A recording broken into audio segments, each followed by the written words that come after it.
خدایا عزت دین را فزون کن، ز دلها حب دنیا را برون کن. میان مسلمین وحدت بیفزا،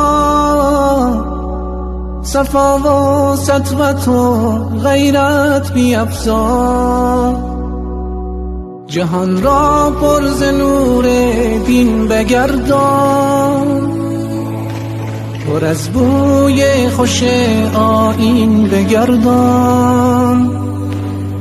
بده بیت المقدس را نجاتی، ز چنگال یهود این قوم جانی، ز چنگال یهود این قوم جانی.